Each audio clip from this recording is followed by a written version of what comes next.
సూర్యాపేట జిల్లా హుజూర్నగర్ టౌన్లో పేదల సొంతింటి కళ నిజమవుతోంది. ఏళ్ల తరబడి నిర్మానుష్యంగా మారిన రామస్వామి గట్టు మోడల్ కాలనీ ఇప్పుడు కొత్త ఆశలతో వెలుగులు నింపుతోంది. ఇందిరమ్మ ఇండ్ల కాలనీ నిర్మాణం పూర్తి దశకు చేరుకుంది. మార్చి మొదటి వారంలో ముఖ్యమంత్రి రేవంత్ రెడ్డి చేతుల మీదుగా లబ్ధిదారులకు ఇళ్ల పంపిణీ జరగనుంది.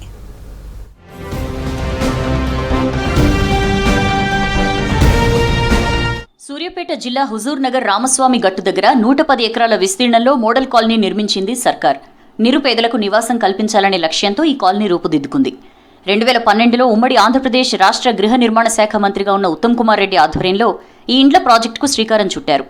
దేవాదాయ శాఖ అనుమతులతో మార్కెట్ రేటుకు భూమి సేకరించి తొలి దశలోనే 143 కోట్ల రూపాయలు మంజూరు చేయించారు. అప్పటి నుంచి ఈ ప్రాజెక్టు కోసం మంత్రి ఉత్తమ్ కుమార్ రెడ్డి ప్రత్యేక చొరవ చూపించారు. 2014లో రాష్ట్ర విభజన తర్వాత ఏర్పడ్డ బీఆర్ఎస్ ప్రభుత్వం ఈ ప్రాజెక్టును పక్కన పెట్టింది. దీంతో 10 ఏళ్లు ఈ ప్రాంతం నిర్మానుష్యంగా డంపింగ్ యార్డుగా మారిపోయింది. 2023లో కాంగ్రెస్ ప్రభుత్వం అధికారంలోకి వచ్చిన తర్వాత ఈ ప్రాజెక్టుకు మళ్లీ ప్రాణం పోశారు మంత్రి ఉత్తమ్ కుమార్ రెడ్డి. 10 ఏళ్లు పనులు జరగలేదు. మళ్ళీ ఇప్పుడు మేము అధికారంలో వచ్చిన తర్వాత తెలంగాణలో కాంగ్రెస్ ప్రభుత్వం ఏర్పడి నేను ఎమ్మెల్యే గెలిచి మంత్రి అయిన తర్వాత ఆ పనులు మొదలుపెట్టినాం. లబ్ధిదారులను కూడా రాజకీయాల అతీతంగా ఎంపిక చేస్తున్నాం. ఇళ్ళు లేని వాళ్ళకి నిజమైన మెరిట్, నిజంగా అవసరం ఉన్న వాళ్ళకి ఆ ఇళ్ళు కేటాయింపు ప్రక్రియ కూడా మొదలుపెట్టినాం. రాష్ట్ర మంత్రి ఉత్తమ్ ప్రత్యేక చొరవతో 80 కోట్ల రూపాయలు మంజూరు చేయించి ఇండ్ల పనులని పునః ప్రారంభించారు. హుజూర్ నగర్లో ప్రతి పేదవానికి సొంత ఇల్లు ఉండాలనే సంకల్పమే ఈ మోడల్ కాలనీకి ఉద్దేశమన్నారు. పనులను ఎప్పటికప్పుడు పరిశీలిస్తూ నాణ్యత విషయంలో రాజీ లేకుండా నిర్మాణాలు చేయిస్తున్నారు మంత్రి. 2160 ఇళ్లలో మొదటి విడతగా 1000 మంది లబ్ధిదారులను ఎంపిక చేయనున్నారు. ఈ ఎంపిక పూర్తి పారదర్శకంగా, రాజకీయాలకు అతీతంగా ఉండాలని మంత్రి అధికారులకు స్పష్టమైన ఆదేశాలిచ్చారు. అర్హులైన పేద కుటుంబాలకు న్యాయం జరిగేలా ప్రత్యేక జాగ్రత్తలు తీసుకుంటున్నారు అధికారులు. మార్చి మొదటి వారంలో ఈ మోడల్ కాలనీని ప్రారంభించేందుకు సన్నాహాలు జరుగుతున్నాయి. గౌరవ మంత్రివర్యులు కెప్టెన్ నల్లమాద ఉత్తమ్ కుమార్ రెడ్డి గారు మానస సరవ పుత్రిక అయినటువంటి ఇందిరమ్మ ఇళ్ల పథకాన్ని ఒక మార్చి మొదటి వారంలో చాలా గొప్పంగా ప్రారంభించడానికి అవకాశాలు ఉన్నాయి. ఈ ప్రారంభం వెనుక ఒక బహుత్కరమైనటువంటి ప్రణాళిక ఉన్నది. ఇప్పుడు మనకు ఉత్తమ్ కుమార్ రెడ్డి గారు 2023 డిసెంబర్ 7వ తారీఖున ఎన్నికైన తర్వాత ఫస్ట్ హుజూర్నగర్కు వచ్చినప్పుడు ఈ 2160 ఇల్లుల గురించి అయితే ఆగిపోతే ఫస్ట్ హుజూర్నగర్కు వస్తూ మినిస్టర్స్ని తీసుకొని వచ్చి మన పొంగులేటి గారిని తీసుకొచ్చి మళ్ళీ 79 కోట్లు మనకు శాంక్షన్ చేయించడం జరిగింది. ఇందిరమ్మ కాలనీ ప్రారంభోత్సవానికి ముఖ్యమంత్రి రేవంత్ రెడ్డి హాజరు కానున్నారు. ఏండ్ల తరబడి ఎదురు చూసిన పేదల సొంతింటి కల ఇప్పుడు నిజమవుతోందంటున్నారు స్థానికులు. రామస్వామి గట్టు దగ్గర పూర్తి కావస్తున్న ఈ మోడల్ కాలనీ హుజూర్ నగర్ అభివృద్ధికి కొత్త అధ్యాయంగా నిలవనుంది. భక్తులు తలనీలాల రూపంలో సమర్పించే కురులు కొండగట్టు ఆంజనేయ స్వామికి సిరులు కురిపిస్తున్నాయి. రాబోయే ఏడాది కోసం తలనీలాల సేకరణకు జరిగిన వేలంలో ఏకంగా 4,44 లక్షల రూపాయలకు టెండర్ ఖరారైంది. గతంతో పోల్చుకుంటే ఈసారి రెట్టింపు కొటేషన్ రావడంతో ఆలయ వర్గాలు ఆనందం వ్యక్తం చేస్తున్నాయి.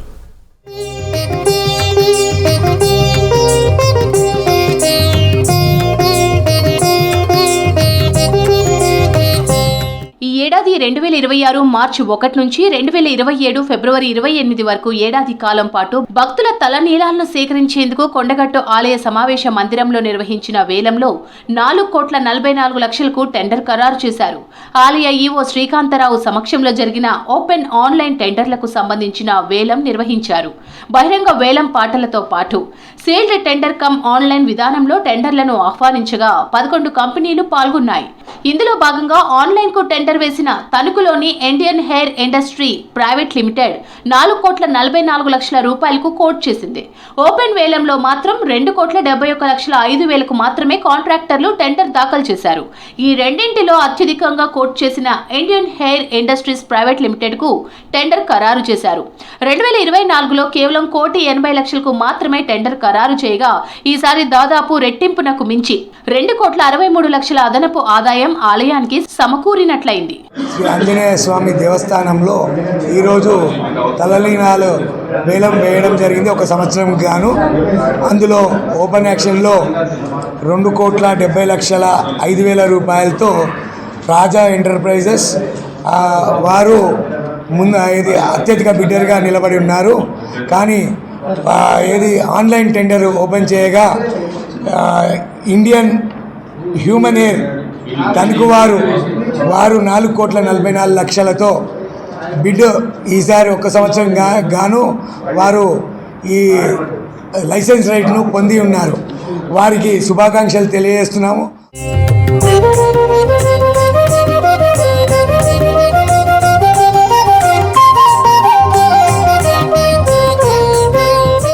గతంలో తలనీలాల వేలంపాట 1,80,00,000 మిగిసిన విషయం తెలిసిందే.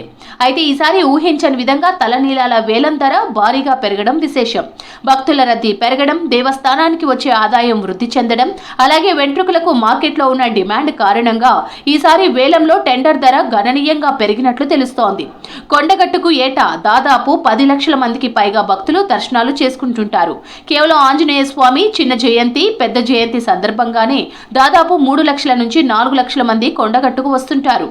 మాలదారులైన భక్తుల్లో దాదాపు సగం మందికి పైగానే అంజన్నకు తమ తలనీలాలు సమర్పిస్తుంటారు. అదేవిధంగా మిగతా సమయంలో వచ్చే భక్తులు పుట్టు వెంట్రుకలు సమర్పించడం ద్వారా 100 క్వింటాల తలనీలాలు స్వామివారికి సమర్పిస్తుంటారు. ఇలా పోగైన తలనీలాలు సేకరించుకునేందుకు ఏటా ఆలయ అధికారులు వేలంపాట నిర్వహిస్తుంటారు.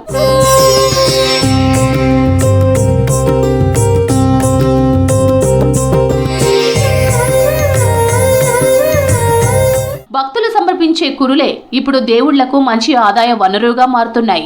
తిరుమల వెంకన్నతో పాటు కరీంనగర్ ఉమ్మడి జిల్లాలోని వేములవాడ రాజన్నకు, కొండగట్టు అంజన్నకు తలనీలాలు సమర్పించుకోవడం 100 ఏళ్లుగా వస్తున్న ఆచారం.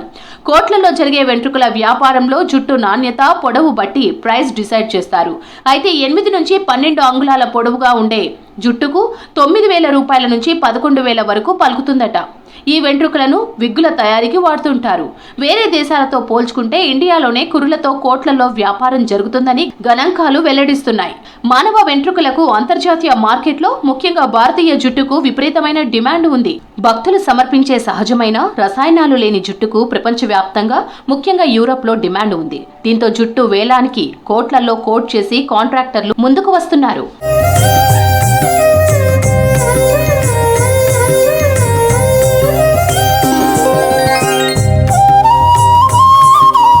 ఏదేమైతేనేం ఈసారి కొండగట్టు అంజన్న కురులకు సిరిమంతుడయ్యాడనే చెప్పొచ్చు. ఎందుకంటే హుండీ ఆదాయానికి తోడు తలనీలాల ఆదాయం కూడా తోడు కావడంతో అంజన్న ఆదాయం మరింత పెరిగిందంటున్నారు అర్చకులు. జగిత్యాల జిల్లాలో పెద్దపులి సంచారం కలకలం సృష్టిస్తోంది. భీమారం మండలం మోత్కరావుపేటలో ఆవుల మందపై పెద్దపులి దాడి చేసింది. గత ఆదివారం గ్రామ శివారులో చెరువు దగ్గర నీళ్లు తాగినట్లు ఆనవాళ్లు గుర్తించిన అధికారులు ఇప్పటికీ అదే ప్రాంతంలో సంచరిస్తున్నట్లు తెలిపారు. ఆవులపై దాడి చేసింది పెద్దపులేనని నిర్ధారించారు. స్థానికంగా పెద్దపులి సంచరిస్తుండటంతో ప్రజలు అప్రమత్తంగా ఉండాలని సూచించారు. గ్రామ పరిసరాల్లో ఫారెస్ట్ సిబ్బంది పర్యవేక్షిస్తున్నారు.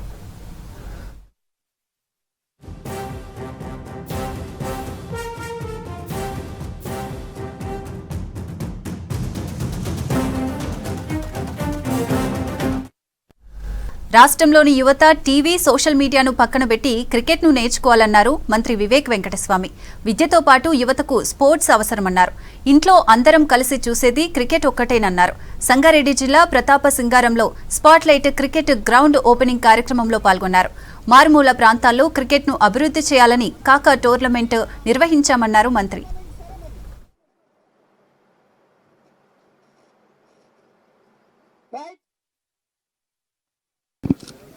ప్రతాప్ సింగారంలో మాజీ ఎమ్మెల్యే గారు సుధీర్ రెడ్డి గారు వారు క్రికెట్ కోసము ఈ ల్యాండ్ ఇవ్వడము, మా స్పాట్లైట్ అకాడమీ అంబేద్కర్ కాలేజ్లో వారు ఒక కోచింగ్ సెంటర్ స్థాపించి క్రికెట్ నేర్పిస్తున్నారు.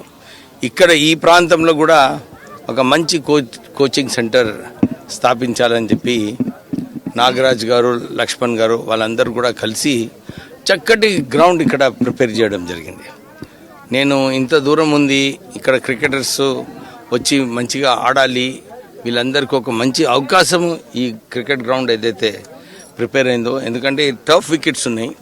దీంట్లో టర్ఫ్ వికెట్స్లో మంచిగా ఆడినప్పుడే వీరికి పైన ఇంటర్ స్టేట్ ఆడడము, మన నేషనల్ లెవెల్లో పోవడము, ఇవన్నీ కావాలంటే టర్ఫ్ వికెట్స్ అవసరం. నేను హైదరాబాద్ క్రికెట్ అసోసియేషన్ ప్రెసిడెంట్ ఉన్నప్పుడు నాకు చాలా ఆశ ఉండే అసోసియేషన్ తరఫున సిటీ మొత్తం సరౌండింగ్ ఏరియాస్లో ఒక క్రికెట్ స్టేడియం ఉండాలి. అక్కడ టఫ్ వికెట్స్ ఉంటే అందరు కూడా వచ్చి ఆడి వారు మళ్ళీ ఫ్యూచర్ మంచి క్రికెటర్స్ కావాలని చెప్పి ఆ ఆశ ఉండే. కానీ ఈరోజు చాలామంది ప్రైవేట్ సంస్థలు అన్నీ కూడా వచ్చి ఈ ఆలోచనను వారు సాటిస్ఫై చేస్తున్నారనమాట. చాలా చోట్ల కూడా నేను చూసినాను ఈ ప్రైవేట్ క్రికెట్ గ్రౌండ్స్ వస్తున్నాయి, అందరు కూడా దాన్ని సరిగా ఉపయోగించుకుంటున్నారు. సో క్రికెటర్స్కి ఏదైతే ఇంతకుముందు ఆపర్చునిటీస్ తక్కువ ఉండేనో ఇప్పుడు ఆపర్చునిటీస్ ఎక్కువ ఉన్నాయి. క్రికెటింగ్ కోచెస్ వారి మంచి కోచింగ్ తీసుకుంటే మంచిగా ఎదిగే అవకాశాలు చాలా బాగున్నాయి.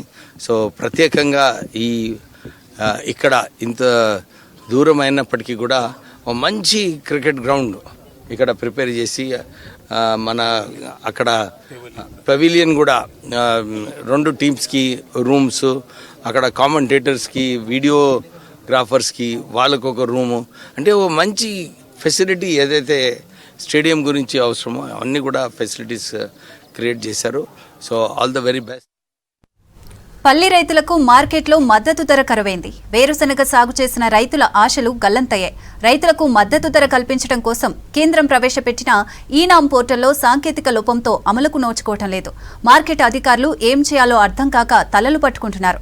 వేరుశనగ మార్కెట్పై అధికారుల పర్యవేక్షణ కొరవడడంతో వరంగల్ ఎనుమాముల వ్యాపారులు ఆడిందే ఆట పాడిందే పాటగా సాగుతోంది.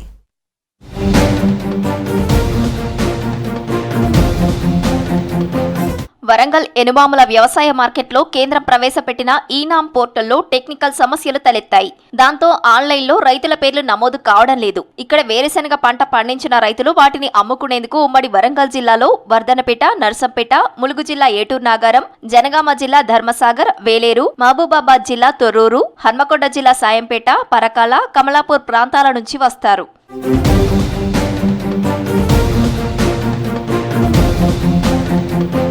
ఉమ్మడి వరంగల్ జిల్లాల నుంచి రైతులు 150 నుంచి 200 క్వింటాల పల్లికాయలను అమ్ముకునేందుకు వ్యవసాయ మార్కెట్కు తీసుకొస్తున్నట్లు అధికారులు చెబుతున్నారు. క్రయ విక్రయాలు చేపట్టి రైతులకు మద్దతు ధర కల్పించడం కోసం ప్రవేశపెట్టిన 2.0 పోర్టల్లో టెక్నికల్ సమస్యలు తలెత్తడంతో వ్యాపారులు పాత వెర్షన్లో వేలంపాట పాడి ధర తగ్గించి కొనుగోలు చేస్తున్నారని రైతులు ఆరోపిస్తున్నారు. నేను పల్లికాయ పండించిన 3 ఎకరాలు వేసిన, 3 ఎకరాలు వేస్తే తక్కువ దిగుబడి రాలేదు, రేటు తక్కువ పడ్డది. రేటు ఇప్పుడు ఎంత ఉందంటే 10,000 చిల్లర ఉంది, నాకు పడ్డది 7,400. కూలికి పోతుంది, మళ్ళా దానికి మందుకు దీనికి దానికి మొత్తం బాగా నష్టం వస్తుంది.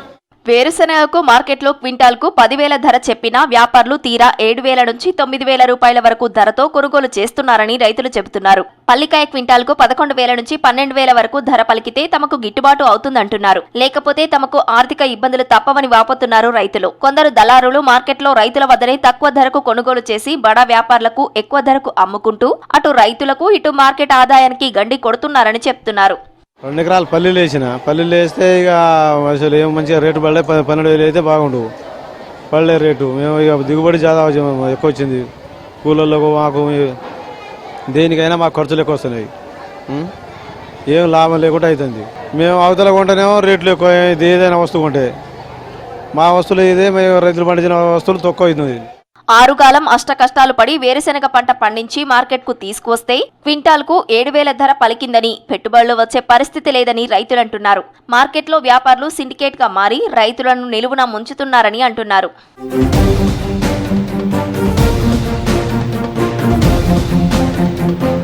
ఇదే విషయాన్ని దళారులు వ్యాపారులను అడిగితే ఏమంటున్నారో వినండి. ఓ బస్తా కొంటాం సార్, ఇక అందరు రైతులకు కదా, మేము రైతులకు మాకు సాయం చేయని అంటున్నాం. రైతులకు సాయం చేసి తీసుకుని పోతూ ఉంటున్నాం, అంతే సార్. మా చేతి నడుక్కోండి, మా అయితే కాదు, బేరం అయిపోయింది. 10 నన్ను అడగొద్దు, అడుక్కోపోయింది అంటాను. మరి అడుక్కుంటే ఏం అయిపోద్ది కదా, నాకెందుకు ఈసీ కాకంత, లేకపోతే ఉట్టిగా పట్టుకొని పోండి అంటాను. సపదాకా ఈనాంలో 2.0 పోర్టల్ కొత్త వర్షన్లో టెక్నికల్ ఇష్యూస్ ను అధిగమించి అందుబాటులోకి తీసుకొచ్చేందుకు ప్రయత్నిస్తున్నామంటున్నారు మార్కెట్ అధికారులు. రైతులకు మద్దతు ధర కల్పించేందుకు అన్ని రకాల చర్యలు తీసుకుంటామని చెబుతున్నారు.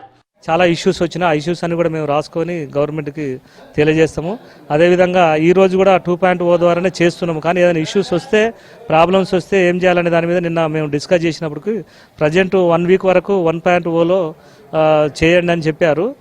అదేవిధంగా మేము కూడా ఇప్పుడు ప్రజెంట్ 2.0లోనే ప్రయోగం చేస్తున్నాము. ఒకవేళ సక్సెస్ కాకపోతే 1.0లోకి వెళ్తాము. కొంతవరకు అయితే మేము ముందుకు వెళ్ళినాము. రిజిస్ట్రేషన్స్ అయిపోతున్నాయి, టెండర్ డిక్లరేషన్ అవుతుంది, తర్వాత సేల్ బిల్లు కూడా అయింది నిన్న. కొంతవరకు ముందుకెళ్ళాం కాబట్టి వాళ్ళు సాఫ్ట్వేర్ వాళ్ళు మాతో కన్సల్ట్ అయ్యి మీరు కొంతవరకు ముందుకెళ్ళారు కాబట్టి 2.0లోనే ఈరోజు కూడా చేయండి, కాకపోతే 1.0లోకి వెళ్ళని చెప్పేసి తెలియజేశారు. అధికారులు మార్కెట్లో ఎప్పటికప్పుడు పర్యవేక్షణ చేయడంతో పాటుగా ఈనామ్ పోర్టల్లో తలెత్తిన సాంకేతిక సమస్యలు పరిష్కరించి తమకు మద్దతు ధర కల్పించాలని కోరుతున్నారు రైతులు.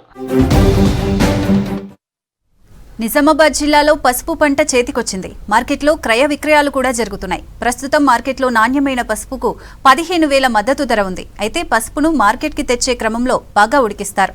ప్రస్తుతం జిల్లాలో పసుపును భూమిలోంచి బయటకు తీస్తున్నారు. భూమిలోంచి తొలిచిన పసుపును బాయిలర్లలో ఉడికిస్తారు.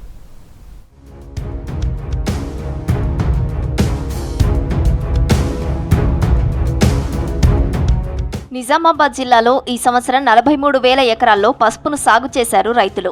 ఎకరానికి సుమారుగా 20 క్వింటాళ్లకి పైగా దిగుబడి వస్తుంది. గత కొద్ది రోజులుగా పొలాల్లో పసుపును భూమిలోంచి బయటకు తీసి ఉడికించడానికి సిద్ధంగా ఉంచారు రైతులు. జిల్లాలో ప్రస్తుతం పాతకాలం నాటి బాయిలర్లలో పసుపుని ఉడికిస్తున్నారు. గతంలో కేవలం 7 బాయిలర్లు మాత్రమే ఉండేవి. అయితే పసుపు బోర్డు ఏర్పడ్డాక పరిస్థితి మారింది. ప్రస్తుతం సరిపడా బాయిలర్లు ఉన్నాయి. ఎంపీ అరవింద్ ప్రత్యేక నిధులతో సుమారు 300 బాయిలర్లు అందుబాటులోకి తెచ్చారు. పసుపు బోర్డు ఏర్పడ్డాక మరో 45 బాయిలర్లు వచ్చాయి. బాయిలర్లో వాటర్ నింపి దాని తర్వాత కింద మంట పెట్టిన తర్వాత వాటర్ గరం అయినాక డ్రమ్ములలో పసుపు మండ కానీ పోసుకొని వాటర్ వేడైనాక బాయిలర్లోకి ఇవ్వడం జరుగుతుంది. దాని ద్వారా పసుపు కుక్కర్ టైపు ఉడికిన తర్వాత ఈ డ్రమ్ములలో ఈ అర్బాన్లలో తీసుకెళ్ళి ఎండబెట్టడం జరుగుతుంది. బాయిలర్లు ఇక్కడనే ఉన్నాయి. కొందరికి రైతులు చేయించుకునే ఉన్నాయి. వాళ్ళే ఊర్లే ఇట్లా మాట్లాడుకొని డబ్బాకు 130, 170 మాట్లాడుకొని వాళ్ళకు కూడా కూలి ఇచ్చి వాళ్ళే తెప్పిస్తారు. అన్నీ వాళ్ళే చేస్తారు. పసుపు తప్పిన నుంచి ఉడకబెట్టడం డబ్బా 25-30 నిమిషాలు ఉడకబెడతాం. ఉడకబెట్టిన తర్వాత 12-13 రోజులు ఎండబెడతాం. తర్వాత డోలో దింపుతాం 40-50 మినిట్స్. దింపిన తర్వాత ఆ పచ్చ అయిన తర్వాత మేము సాయంత్రం మార్కెట్ తీసుకెళ్తాం మహారాష్ట్ర. బాయిలర్లలో పసుపును ఉడికించాలంటే ఒక్కో డ్రమ్ము పసుపుకి 170 రూపాయల అద్దె చెల్లించాల్సి ఉంటుంది. ఎకరానికి 45 డ్రమ్ముల పసుపును ఉడికించాలంటే బాయిలర్కి సుమారు 7,000 పైనే చెల్లించాలి. బాయిలర్ అద్దెతో పాటు కలప, కూలీల ఛార్జీలు అదనంగా ఉంటుంది. 4.5 లక్షల విలువ చేసే సాధారణ బాయిలర్ కొనుగోలుకు ఉద్యాన శాఖ, పసుపు బోర్డు గతంలో 1,50,000 రాయితీ ఇచ్చేది. అయితే ప్రస్తుతం పసుపు బోర్డు ద్వారా సాధారణ రైతులకు 50% సబ్సిడీ, ఎస్సీ, ఎస్టీ రైతులకు 70%, అలాగే 300 మంది ఉన్న రైతు సంఘాలకు 90% సబ్సిడీతో బాయిలర్లు ఇస్తున్నారు. బాయిలర్ ఉడకబెట్టాలంటే 40 నిమిషాలు అవుతుంది. 40 నిమిషాలు ఉడకబెట్టిందంటే వాళ్ళకు డ్రమ్ముకు 180 రూపాయల కాడికి వాళ్ళకు డ్రమ్ము ఉడకబెట్టిన వాళ్ళకి ఇవ్వబడుతుంది. రెండోది ఏంటంటే మనము బాయిలర్ చేసిన తర్వాత ఒక 15 రోజులు ఎండబెట్టబడుతుంది. డ్రమ్ము పట్టిన తర్వాత అప్పుడైతే మనం మార్కెట్కి అయితే తీసుకెళ్ళగలుగుతాం. 9 నెలల పంట 9 నెలలు దబ్బిన తర్వాత ఇదే ప్రాసెస్ దబ్బడము, తీసి ఉడకబెట్టడము, బాయిలర్లు ఉడకబెట్టడం ఉంటుంది. తర్వాత పాలిషింగ్ చేస్తాం. ఉడకబెట్టిన తర్వాత 1 వీక్ ఇది చేస్తే కళ్ళలో పోస్తాం. మినిమం 10 డేస్ ఆరబెట్టిన తర్వాత మళ్ళీ పాలిష్ చేస్తాం. తర్వాత మార్కెట్ తీసుకెళ్తాము. సాంగిలా, నిజామాబాద్లో తీసుకెళ్తాము. తాజాగా మార్కెట్లో ఎలక్ట్రికల్ బాయిలర్లు కూడా అందుబాటులో ఉన్నాయి. అయితే వీటి రాయితీ ఇంకా ప్రకటించలేదు. పసుపును మార్కెట్లో విక్రయించాలంటే ఉడికించాల్సిందే. ఉన్నత విద్యను అభ్యసించాలనే సంకల్ప బలం ముందు వైకల్యం ఓడింది. హనుమకొండ జిల్లా భీమదేవరపల్లి మండలం రంగయ్యపల్లి గ్రామానికి చెందిన గూళ్ల రాకేష్ నరాల బలహీనత, వెన్నుముక సమస్యలతో నడవలేక గదికే పరిమితమయ్యాడు. అయినా చదువుపై ఉన్న ఇంట్రెస్ట్తో ఇంటర్ మొదటి సంవత్సరం పరీక్షలు రాసి ఉత్తీర్ణత సాధించాడు. ఇప్పుడు ఇంటర్ ద్వితీయ సంవత్సరం పరీక్షలు రాస్తున్నాడు. పరీక్షలు రాసేందుకు తల్లిదండ్రులు లక్ష్మి, సమ్మయ్య ముల్కనూరులోని పరీక్షా కేంద్రానికి తీసుకెళ్లి పరీక్ష రాసిన తర్వాత తీసుకెళ్తున్నారు. అయితే తన వయసు ఉన్నవారిని చూసి అప్పుడప్పుడు నడవలేకపోతున్నాననే బాధ ఉంటుందంటున్నాడు రాకేష్. అయినా చదువుకొని ఉన్నత స్థాయికి చేరుకోవాలనేదే తన లక్ష్యమన్నాడు. పై చదువులకు దాతలు ఆర్థిక సహాయం చేసి ఆదుకోవాలంటున్నాడు రాకేష్. నేను ఇప్పుడు ద్వితీయ ఇంటర్ 2వ సంవత్సరం చదువుతున్నాను. ఫస్ట్ ఇయర్ ఎగ్జామ్స్లో అన్నీ పాస్ అయ్యాను. అందులో మార్క్స్ 218 మార్క్స్ వచ్చాయి. నేను బాగా చదవాలనుకుంటున్నాను. భవిష్యత్తులో నేను కలెక్టర్ కావాలని నేను అనుకుంటున్నాను. నాకు ఆర్థిక సాయం కావాలి. నాకు కాలు రెక్కలు లేవు. అంటే నేను చాలా మందిని నేను చూస్తాను, నా వయసు తోటి వారిని, వాళ్ళు నడుస్తున్నారు కానీ నేను నడవడం లేదని అనుకుంటున్నా. అప్పుడప్పుడు అలా అనిపిస్తుంది. వాళ్ళలాగే చదవాలని నేను కోరుకుంటున్నా, వాళ్ళలాగే ఏదైనా చేద్దామని అనుకుంటున్నా. హ్యాండిక్యాప్ అయినా కానీ దాన్ని పక్కన పెట్టేసి నేను సంకల్పంతో చదువుతున్నాను. బాగా చదువుకొని నేను జాబ్ కలెక్టర్ కావాలని నేను అనుకుంటున్నాను. ఆర్థిక సాయం చేయాలి చదువు కోసం ప్రభుత్వాన్ని నేను కోరుకుంటున్నాను. ఇప్పుడు బోర్డ్ ఎగ్జామ్స్కి పొద్దున లేచి సఫర్యాలు పూర్తి చేసుకొని 8:30కు స్కూటీ మీద తమ్ముడు తీసుకువెళ్తున్నాడు. అమ్మ వస్తుంది. లోపల కూర్చోబెట్టడానికి అమ్మ అక్కడ కూర్చోబెట్టి బయట ఎగ్జామ్ అయిపోయేంత వరకు. పెద్దపల్లి జిల్లా గోదావరి కని వీటీసీ సెంటర్లో అరైవ్ అలైవ్ కార్యక్రమం చేపట్టారు. ఈ కార్యక్రమంలో Ramagunda police commissioner amber Kishore ఝా, ట్రాఫిక్ ఏసీపీ శ్రీనివాస్, పోలీసు అధికారులు పాల్గొన్నారు. డిఫెన్సివ్ డ్రైవింగ్ పద్ధతులపై సింగరేణి ట్రైనింగ్ ఉద్యోగులకు అవగాహన కల్పించారు సిపి. ప్రతి ఒక్కరూ విధిగా రోడ్డు భద్రతా ప్రమాణాలు పాటిస్తూ వాహనాలు నడపాలని సూచించారు. మద్యం సేవించి వాహనం నడిపితే కఠిన చర్యలు తప్పవని హెచ్చరించారు. ప్రమాదరహిత రామగుండంగా తీర్చిదిద్దేందుకు ప్రతి ఒక్కరూ సహకరించాలని పిలుపునిచ్చారు సిపి అంబర్ కిషోర్ ఝా.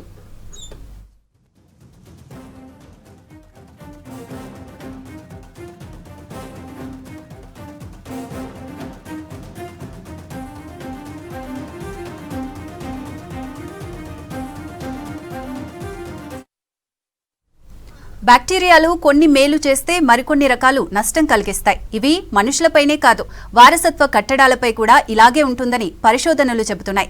వందల ఏళ్ల నాటి రాతితో నిర్మించిన ఆలయాలు, కోటలపై పేరుకుపోయిన బ్యాక్టీరియా వాటి మనుగడపై ప్రభావం చూపిస్తున్నాయన్న దానిపై ఓరుగల్లులో విద్యార్థుల పరిశోధనలు అందరినీ ఆలోచింపజేస్తున్నాయి.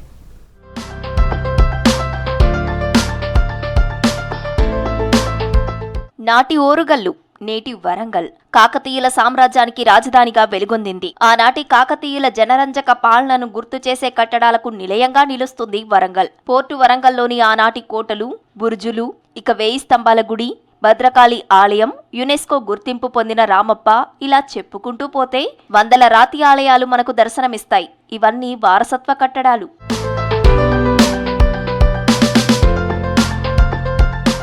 ఎన్నో ప్రకృతి వైపరీత్యాలు, మరెన్నో దాడులను సైతం ఈ చారిత్రక కట్టడాలు తట్టుకొని నిలబడ్డాయి. అయితే కొన్ని చోట్ల కాలగర్భంలో కలిసిపోయాయి. ఇప్పటికీ రామప్ప 1000 స్తంభాల గుడిని చూస్తే అక్కడి శిల్పాల్లో జీవం ఉట్టిపడుతుంది.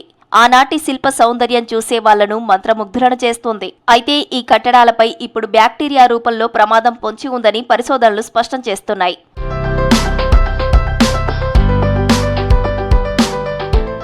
హర్మకొండలోని పింగళి ప్రభుత్వ మహిళా కళాశాల మైక్రోబయాలజీ విభాగం ఆధ్వర్యంలో రాతి దేవాలయాల్లో సూక్ష్మజీవ క్షయం సంరక్షణ వ్యూహాలు అనే ప్రాజెక్టులో భాగంగా మన సాంస్కృతిక వారసత్వ పరిరక్షణపై రీసెర్చ్ చేస్తున్నారు.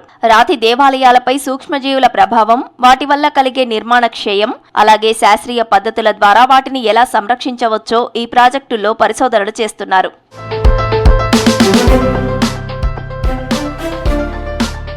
అందులో భాగంగా వరంగల్లోని ప్రసిద్ధ వారసత్వ కట్టడాలు రామప్ప దేవాలయం, భద్రకాళి దేవాలయం, 1000 స్తంభాల దేవాలయం, కోటగుళ్ళు దేవాలయం, వరంగల్ కోట, పాలకుర్తి దేవాలయం వంటి స్టోన్ టెంపుల్స్ కట్టడాలపై బ్యాక్టీరియాల ప్రభావంపై పరిశోధనలు చేశారు. అందులో భాగంగా ఆ కట్టడాలపై ఉన్న బ్యాక్టీరియా శాంపిల్స్ తీసుకొని వాటిని పరీక్షించారు. ఈ బ్యాక్టీరియా వల్ల కట్టడాల మనుగడ ప్రమాదకరంగా మారుతుందని చెబుతున్నారు. మేము ఎలా శాంపుల్ సేకరించామంటే స్టోన్ డ్యామేజ్ అవ్వడం మీద, స్టోన్ మీద నాచు పట్టి ఉండడం, మనం నడిచే ఫుట్ ఫాల్ ఏరియాస్ కానీ, రూఫ్స్ కానీ, పిల్లర్స్ కానీ స్టోన్స్ మీద అక్కడక్కడ నల్లగా ఉండడం, డ్యామేజ్ అయి ఉండడం, పొరలుగా ఉండడం, ఇంకా నాచు పట్టి ఉండడం, బ్లాక్ కలర్గా ఉండడం, ఇవి అన్ని డ్యామేజెస్ని బట్టి మేము చూసి మేము శాంపిల్స్ని సేకరించడం జరిగింది. మాకు కొన్ని ఈ రీసెర్చ్ వల్ల మాకు కొన్ని మైక్రో ఆర్గానిజమ్స్ కనిపించినాయి. అవి కొన్ని బ్యాక్టీరియాస్ అయినాయి, కొన్ని ఫంగస్ ఉన్నాయి, బ్లాక్ స్పాట్స్ ఇంకా ఆరెంజ్ స్పాట్స్ మాకు కనిపించినాయి. ఈ పురాతన కట్టడాలు అవన్నీ కూడా అప్పటిలాగా ఎందుకు లేవు అని మేము గమనించినప్పుడు వీటి మీద మాకు ఆల్గే, లైకన్స్, ఫంగై ఇలాంటి బ్యాక్టీరియాలన్నీ కూడా మేము గమనించినాం అనమాట. వాటిని మేము ఐసోలేట్ చేసి మేము ల్యాబ్లో టెస్ట్ చేసినప్పుడు వాటి ద్వారానే ఈ కట్టడాలన్నీ కూడా అవి డిగ్రేడ్ అయిపోవడం కానీ, బయోడిటోరియేషన్ అట్లా పెచ్చులుగా ఉండడము, ఈ కట్టడాలన్నీ కూడా ధ్వంసం అయిపోతున్నాయి మెల్లిమెల్లిగా. చాలా మంది ఏమనుకున్నారంటే యాసిడ్ రెయిన్స్ వల్ల లేకపోతే వేరే వర్షాల వల్ల అవన్నీ డ్యామేజ్ అవుతున్నాయని అనుకున్నారని కాదు. వీటన్నిటి వెనకాల మనకి కంటికి కనిపించని సూక్ష్మ జీవుల వల్లనే ఇదంతా ధ్వంసం అయిపోతుంది అనమాట. రాతి కట్టడాలపై బ్యాక్టీరియా, శిలీంధ్రాలు, ఆల్గే వంటి సూక్ష్మజీవులు చేరి బయోఫిల్మ్లను ఏర్పరుస్తాయని, ఇవి రాయి రంగును మార్చడమే కాకుండా ఆమ్లాలను స్రవించి రాయిని బలహీనపరిచి నిర్మాణాత్మక నష్టాన్ని కలిగిస్తాయని ఆందోళన వ్యక్తం చేస్తున్నారు రీసెర్చ్ స్టూడెంట్స్. ఈ రకమైన జీవ సంబంధమైన క్షీణతతో చారిత్రక కట్టడాలకు పెద్ద ముప్పుగా మారుతుందని అంటున్నారు. ప్లాంట్ బేస్డ్ బయోసిడల్ ఏజెంట్స్ ద్వారా అట్లాంటి ప్రివెంట్ చేయొచ్చు అని తెలిసింది. సో మేము నీమ్ ఎక్స్ట్రాక్ట్ కానీ, గార్లిక్ సాల్వెంట్ ఎక్స్ట్రాక్ట్ కానీ, కైటోసిన్ ఇట్లాంటివి మేమే ప్రిపేర్ చేసి వాటిని తీసుకొచ్చి 15 డేస్కి ఒకసారి మేము ఎక్కడైతే శాంపిల్ కలెక్ట్ చేసామో అక్కడ స్ప్రే చేసిన తర్వాత 1 మంత్ తర్వాత అట్లా 15 డేస్కి ఒకసారి 2 టైమ్స్ స్ప్రే చేసాం. 1 మంత్ తర్వాత మళ్ళీ దాన్ని శాంపిల్ ఐసోలేట్ చేసి మళ్ళీ ల్యాబొరేటరీకి తీసుకెళ్ళి టెస్ట్ చేసిన తర్వాత అక్కడ మాకు ఆర్గానిజమ్స్ అనేవి అంటే ఉన్నవి కూడా చచ్చిపోయినాయి. సో దాన్ని బట్టి మాకు అర్థమైంది ఏంటంటే ఇట్లాంటివి ఫర్దర్గా అవేర్నెస్ అనేది తీసుకొని రావడం వల్ల కొంచెం అన్నా సరే ఇట్లాంటి డ్యామేజ్ అవ్వకుండా ఉంటుంది. ఇక్కడ మేము చూసింది ఏంటి అంటే స్టోన్కి అయితే డ్యామేజ్ చేస్తాయి. స్టోన్ డ్యామేజ్ చేసిన వల్ల డ్యామేజ్ అయితే క్రాక్స్ పడితే తర్వాత అవి కూలిపోవచ్చు. కొన్ని పోరస్ ఉంటాయి, వాటి లోపలికి వాటర్ వెళ్ళి ఆ స్టోన్ని క్రాక్ కూడా చేస్తాయి. అందువల్ల కూడా అవి కూలిపోవడం లాంటివి జరుగుతాయి అన్నమాట. సో మనం కాపాడుకోవాలి. మనం నెక్స్ట్ జనరేషన్స్కి మనం వీటిని ఏమంటారు సస్టైనబుల్గా ఉండాలి అంటారు కదా. సో నెక్స్ట్ జనరేషన్స్కి ఇవి ఉన్నాయని, కాకతీయుల డైనెస్టీ అప్పుడు కట్టినారు కదా, సో వాళ్ళు ఇవి కట్టినారు అని చూపించడానికైనా మనం మంచిగా కాపాడుకోవాలి. రాతి ఉపరితలంపై నల్లటి మచ్చలు, పగుళ్లు, రంధ్రాలు ఏర్పడటం, రాయి పొడిపొడిగా రాలిపోవటం వంటివి జరుగుతాయని హన్మకొండలోని పింగళి మహిళా కాలేజీ మైక్రోబయాలజీ విభాగం డీన్ డాక్టర్ రేణుక చెప్పారు. రాతి కట్టడాలపై పెరిగే బ్యాక్టీరియా, ఫంగస్ వంటి సూక్ష్మజీవులు కాలక్రమేణా నిర్మాణాలను దెబ్బతీస్తాయని, వాటి నియంత్రణకు శాస్త్రీయ పరిశోధనలు, సరైన సంరక్షణ విధానాలు అవసరమని చెబుతున్నారు. వీటిపై ప్రజల్లోనూ అవగాహన కల్పించే ప్రయత్నం చేస్తున్నామని అంటున్నారు. ఆ బ్యాక్టీరియా, ఫంగస్ ఈ కట్టడాలన్నీ కెమికల్ రియాక్షన్ అక్కడ దాని యొక్క స్ట్రక్చర్ని డ్యామేజ్ చేస్తుంది. దాని స్మూత్నెస్, దాని కలర్ డిస్కలరేషన్ ఇలాంటివి జరుగుతున్నాయి. ఈ కట్టడాలు అనేది ఒక మిత్ లాగా ఉండకూడదు. మనం ఇప్పుడైతే రాముడు అయోధ్య అని అలాంటివి ఎలా చెప్తున్నామో అలా ఒకప్పుడు మన జనరేషన్ నెక్స్ట్ జనరేషన్స్కి ఇక్కడ ఒక 1000 పిల్ల టెంపుల్ ఉండే అలా అని చెప్పకుండా దీన్ని మెయింటెనెన్స్ మనం బాధ్యత. యాజ్ అ సొసైటీలో మనము యాజ్ అ సిటిజన్ ఇక్కడ మన కాకతీయుల కాబట్టి మన బాధ్యత ఏంటంటే ఇక్కడ వచ్చే రెగ్యులర్గా జనాలు వస్తుంటారు, వాళ్ళకి మనము అవగాహన కలిగజేయాలి. సో అది మా ఇంటెన్షన్. చూశారుగా, చారిత్రక వారసత్వ సంపదపై బ్యాక్టీరియాతో ఉన్న పెనుముప్పు.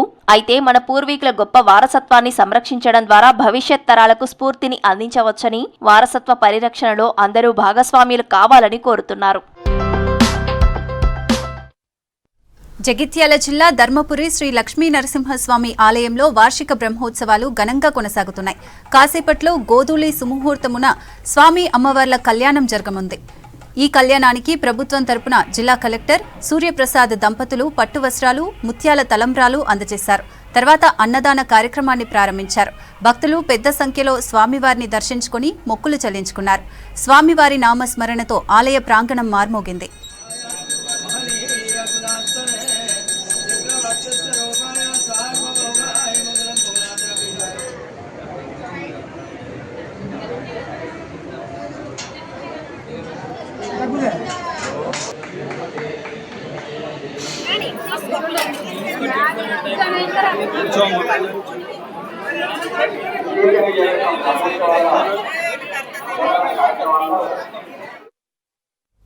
టమాటా రేటు ఎప్పుడు ఎలా ఉంటుందో చెప్పలేని పరిస్థితులు నెలకొన్నాయి. నెల క్రితం కిలో 50 రూపాయలు పలికిన టమాటా ధరలు నేడు అమాంతం పడిపోయి రైతులను కలవరపెడుతున్నాయి. ఆరుగాలం శ్రమించి పండించిన పంట మార్కెట్కు చేరే సమయానికి తగ్గుతున్న ధరలతో రైతులకు పెట్టుబడులు కూడా చేతికి రాని పరిస్థితి ఏర్పడింది.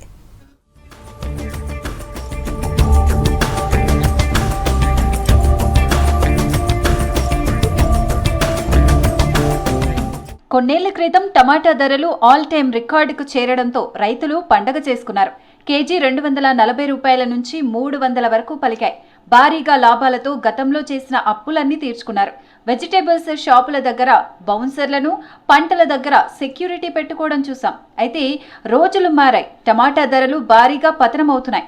ఇప్పుడు హోల్సేల్ మార్కెట్లో 6 నుంచి 10 రూపాయలకు దొరుకుతున్నాయి.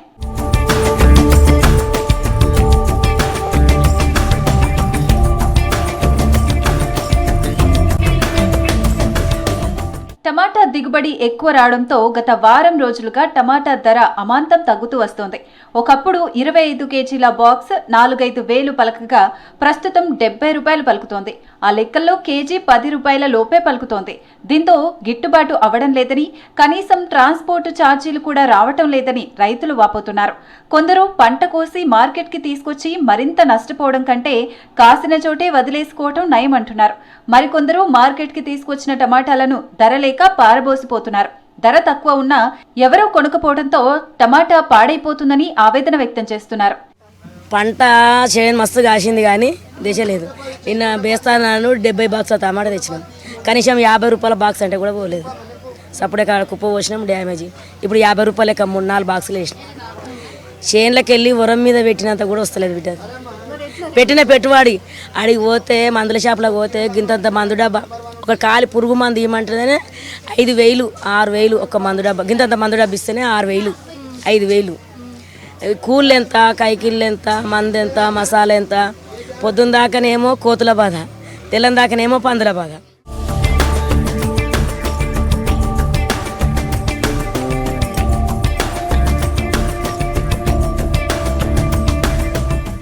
అద్దెకరా మంచిగా వండింది. మంచిగా వండి కానీ ధర లేదు. నేను 13 బాక్సులు తెచ్చిన. కిలో 10 రూపాయలే అంతే పోతున్నాయి. ఏం కొంటున్నాయి చూసినావుగా, మళ్ళీ అట్టే ఉన్నాయి. టమాటా రేట్ ఎప్పుడూ ఒకేలా ఉండదని అంటున్నారు పబ్లిక్. 100 రూపాయలు దాటిన రోజులు, 10 రూపాయలకు పడిపోయిన రోజులు ఉన్నాయంటున్నారు. ప్రస్తుతం మార్కెట్లో కేజీ టమాటా ధర 10 రూపాయలు పలికినా బయట మాత్రం 15 నుంచి 20 రూపాయలకు అమ్ముతున్నారంటున్నారు. ఇక రైతు బజార్లో 10 రూపాయలకు కేజీ టమాటా దొరుకుతుందని చెబుతున్నారు. ఇక్కడ నియర్ బై రైతు బజార్లో జనరల్గా చాలా తక్కువ ఉంటాయి రేట్లు. సో బయట 20-15కి అమ్ముతున్నారు. ఇంకా దూరం ఏరియాస్లో అయితే ఇంకా ఎక్కువ కాస్ట్లీ అమ్ముతున్నారు. ఇక్కడ తక్కువ ఉంటాయి. ఇక్కడ రైతు బజార్లో కూడా కొంతమంది 15 రూపీస్ కేజీ అమ్ముతున్నారు. ఈవిడ దగ్గర 10 రూపీస్ ఉంది. కానీ రైతులకి పడతలు పడట్లేదు. చాలా వాళ్ళకి పెట్టిన పంటకి అసలు ఏమీ రిటర్న్ రావట్లేదు. సరిగ్గా బాధేస్తుంది. పాపం చాలామంది పోసేసి వెళ్ళిపోతున్నారు, వాళ్ళు పెట్టిన ఇన్కమ్ రావట్లేదు అని చెప్పి.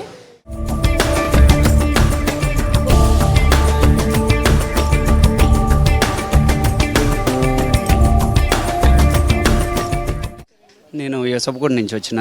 ఇక్కడ ప్రజెంట్ రేట్లు వచ్చేసి చాలా తక్కువ ఉన్నాయి. రైతు బజార్ కదా, మనకు అనుకూలంగా ఉన్నాయి కాబట్టి ఇక్కడికి బయట చూసుకుంటే చాలా రేట్లు ఎక్కువ ఉంటాయి, ఇక్కడ చాలా తక్కువ ఉంటాయి. టమాటా బయటతో పోల్చుకుంటే చాలా తక్కువ ఉంది. చాలా బయట ఎక్కువ రేట్లు కాస్ట్లు ఉన్నాయండి, ఇక్కడ తక్కువ రేట్లు ఉన్నాయి. ఇక్కడ ఎందుకంటే డైరెక్ట్ మార్కెట్ కదా, వ్యవసాయానికి సంబంధించిన డైరెక్ట్ రైతులు ఇవి ఉంటుంది కాబట్టి ఇక్కడ తక్కువ రేట్లు ఉంటాయి.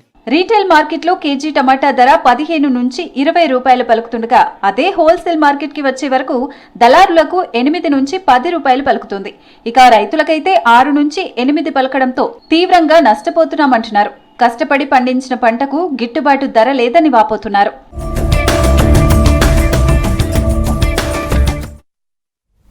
యాదాద్రి భువనగిరి జిల్లా రామన్నపేట మండలం మునిపంపుల జిల్లా పరిషత్ ఉన్నత పాఠశాలలో విద్యార్థులే ఉపాధ్యాయులుగా మారారు. విద్యాశాఖ మంత్రి, ఎంపీ, ఎమ్మెల్యే, జిల్లా కలెక్టర్, ఆర్డీఓ, ఎంఆర్ఓ, డీఈఓ, ఎంఈఓలుగా ఒకరోజు స్వపరిపాలన దినోత్సవాన్ని ఘనంగా నిర్వహించుకున్నారు.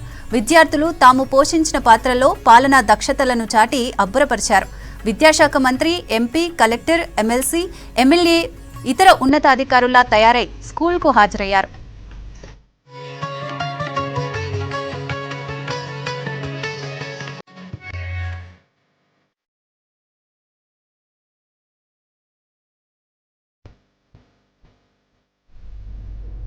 టీచర్లుగా మారిన విద్యార్థులు క్లాస్ రూముల్లో బోధన చేశారు. విద్యార్థులందరూ తమకు ఇచ్చిన పాత్రలను చక్కగా పోషించారు. హెచ్ఎం భానుమతి తమ పాఠశాల సమస్యలను ప్రజాప్రతినిధులతో చర్చించారు. ఆ తర్వాత జనగణమనతో ముగించారు. మధ్యాహ్నం ఉపాధ్యాయులకు రెగ్యులర్ టీచర్లు వడ్డించారు. అందరూ సహపక్తి భోజనం చేశారు. ఆ తర్వాత జరిగిన సమావేశంలో విద్యార్థులు తమ అనుభవాలను పంచుకున్నారు. దేశ భవిష్యత్తు నిర్మించడంలో నేటి విద్యార్థులే కీలకమన్నారు పాఠశాల ప్రధానోపాధ్యాయులు దొడ్డి స్వామి. ప్రతిభ కనబరిచిన వారికి బహుమతులు అందజేశారు.